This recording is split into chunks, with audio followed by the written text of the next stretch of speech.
Hi, my name is Alice. I was an observer in 2021 Gavin Newsom's recall election. Today, I will be your tour guide to show you step by step how your ballot is actually processed.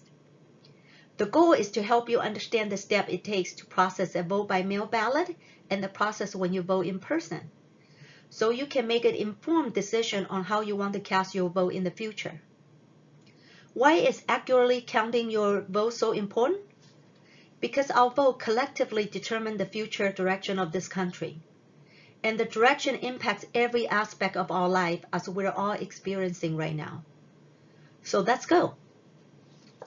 The first thing I want to go over is the nomenclature used on this flowchart. Any box that is marked yellow means that it is a very manual labor-intensive task.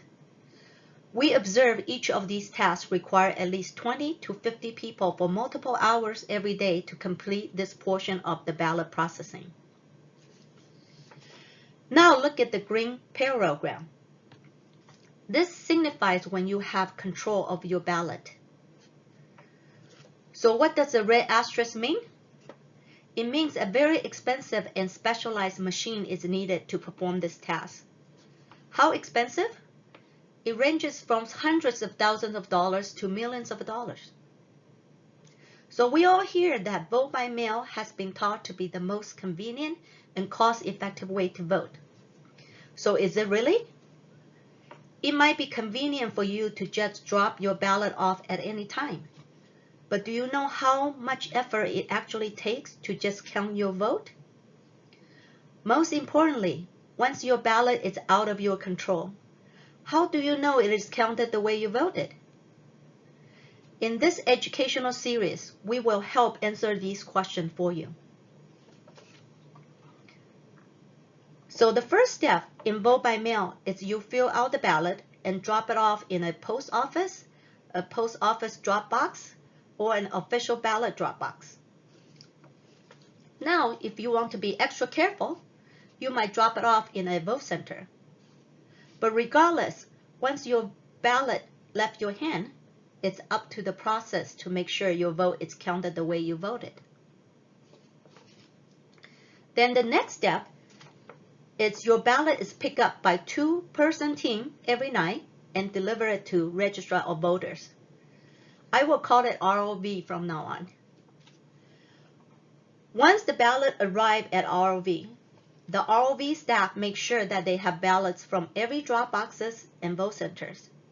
They will also count the number of envelopes they receive from each location. After that, the envelope gets run through a high-speed machine to capture the signature on envelopes.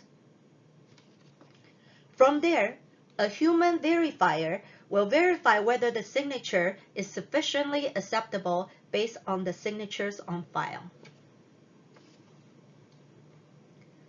If the signature is accepted, the envelope gets put back into the high-speed machine for the second time to be sorted by precinct. After it is sorted, it gets fed into another machine to cut the envelope open, and then a staff member will separate the ballot from its envelope. From there, stack of ballot go to another group of people where they will manually flatten each ballot and look for any damaged ballots. Damaged ballots get separated and put aside.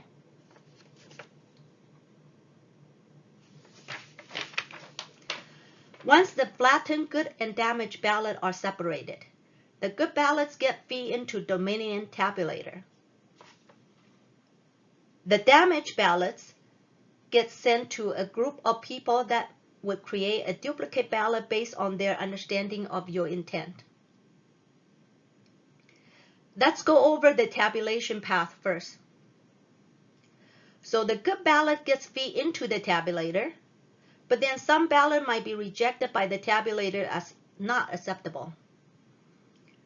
Those unacceptable ballots were again sent to the duplication team to duplicate the ballot. Once the tabulator accepts the ballot based on a preset voting criteria configured by ROV, Some ballot might deem to require human adjudication. What does adjudication mean? Adjudication means the ballot contains questionable and or ambiguous casts that didn't meet the preset criteria. Since the adjudication criteria is set by each individual ROV for each election, we were surprised to observe that in the recall election, Santa Clara County decided to send any ballots with no vote on any ballot item to be adjudicated. This resulted in over 50% of ballots end up being manually adjudicated. Just as a reference, normally we expect about 1 to 2% adjudication rate. So if a ballot needs adjudication, 2 people will go over them and decide who and what you voted and adjust your vote as deemed appropriate. Essentially, they make the final decision on who and what your vote is going to be. Now, if ballot doesn't go through adjudication, your vote gets aggregated onto the EMS server. Only then your vote is officially counted. So let's go back to the duplication process. So in this process, 2 people actually use the Dominion touchscreen to vote on your behalf based on their understanding of your damaged ballot and create a printout of your vote.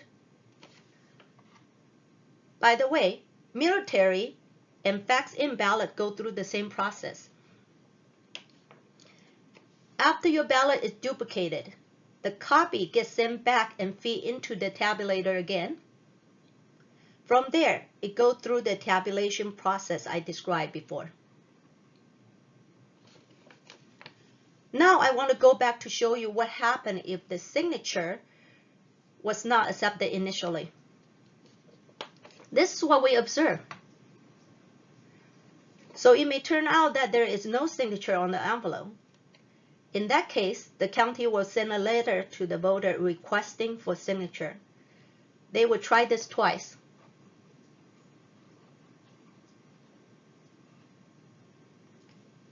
If there is a signature on it, they will have a different set of people to take a closer look at the signature and try to verify it again. If the second verifier decided it's good enough, the ballot gets put back and sorted into precinct. If the second verifier decided it's still not good enough, the ballot goes to the third verifier. And this person happened to be the vote by mail supervisor. He or she has the final say on whether the signature is good enough or they need to send a letter to the voter.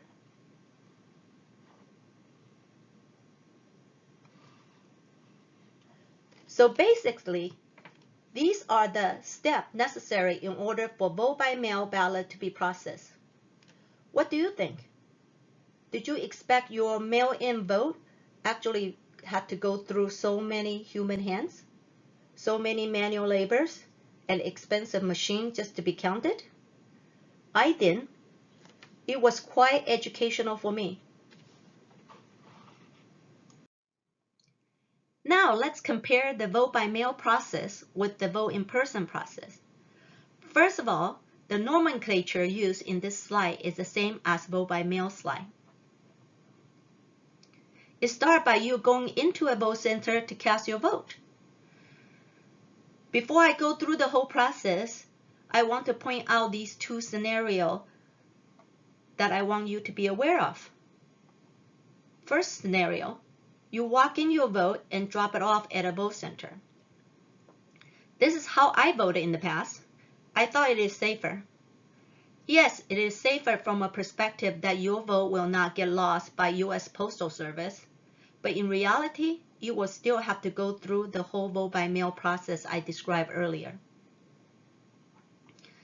Second scenario which we observe is that you go into a vote center or Registrar of Voters to vote in person. Instead of them giving you a paper ballot and have you scan your ballot, they gave you an envelope that looked exactly like your vote by mail ballot and asked you to fill it out, put it in the envelope, and drop it off at the vote center's drop box. This is a red flag. Essentially, what they have done is that they violated your intent to vote in person, and they turn your ballot back to a mail-in ballot that will need to go through the whole vote by mail process I described earlier again. So please do not accept this method. Insist that you get a flat paper ballot and tell them you want to scan the ballot yourself. For those places that do not have a scanner, you should have a way to put your ballot directly into a box without putting it back into a vote by mail envelope. Now back to how you will vote in person. First, you have to decide which method you want to vote. You can vote using a touch screen, or you can vote by marking a physical paper ballot. The preferred method is marking a physical paper ballot. Why?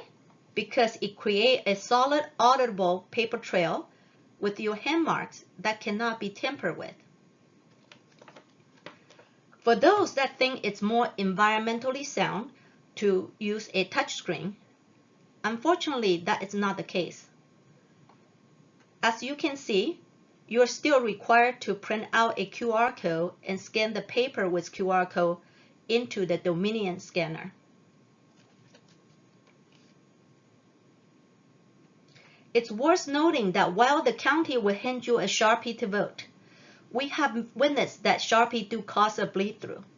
So just to be safe, bring your own ballpoint pen to mark your ballot instead. The important step to point out here is before you confirm your vote on the scanner, please make sure you review your vote, even take a picture of it before you hit confirm.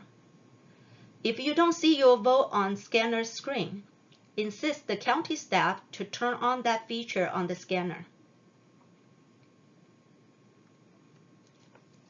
So where did your vote go after that?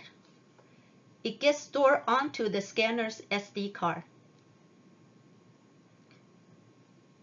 At the end of the election, each vote center posts their vote in person result, then all the SD cards are collected and uploaded into EMS server, and that's when your vote gets aggregated into the total tally.